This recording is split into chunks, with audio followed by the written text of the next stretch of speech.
please raise their hand. যুক্তরাষ্ট্রের প্রস্তাবিত পারমাণবিক চুক্তিতে রাজি হয়ে ইউরেনিয়াম সমৃদ্ধকরণ বন্ধের জন্য ইরানের ওপর প্রতিনিয়ত চাপ বাড়িয়ে তুলছে পশ্চিমা বিশ্ব। এর ধারাবাহিকতায় ব্রিটেন, ফ্রান্স ও জার্মানি ইরানের উপর আবারও নিষেধাজ্ঞা ফিরিয়ে আনতে স্ন্যাপব্যাক প্রক্রিয়া শুরু করে। স্থানীয় সময় শুক্রবার জাতিসংঘ নিরাপত্তা পরিষদে ইরানের ওপর থেকে স্থায়ীভাবে নিষেধাজ্ঞা তুলে নেওয়ার প্রস্তাব প্রত্যাখ্যান করা হয়। রাশিয়া, চীন, পাকিস্তান ও আলজেরিয়া ইরানের ওপর থেকে নিষেধাজ্ঞা তুলে নেওয়ার পক্ষে ভোট দিলেও যুক্তরাষ্ট্র, Britain, France, Sierra Leone, Slovenia, Denmark, Greece, Panama ও সোমালিয়া এর বিরোধিতা করে। গায়ানা ও দক্ষিণ কোরিয়া ভোট প্রদান থেকে বিরত ছিল। এ অবস্থায় ৮ দিনের মধ্যে ইরান পশ্চিমাদের সঙ্গে চুক্তিতে না পৌঁছালে ২৮ সেপ্টেম্বর থেকে স্ন্যাপব্যাক কার্যকর হবে।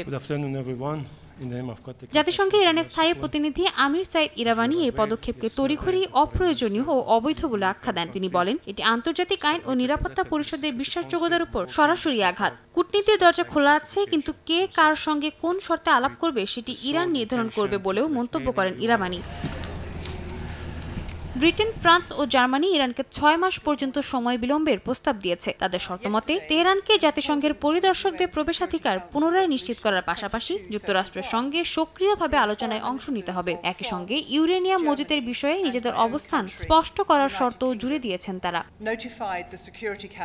রাশিয়া ও চীন যৌথ বিবৃতিতে স্ন্যাপব্যাককে বেআইনি ও অগ্রহণযোগ্য বলে মন্তব্য করেছে। পাশাপাশি ইরানের সঙ্গে বাণিজ্য ও কূটনীতি আগের মতোই চালিয়ে যাওয়ার কথা জানিয়েছে তারা।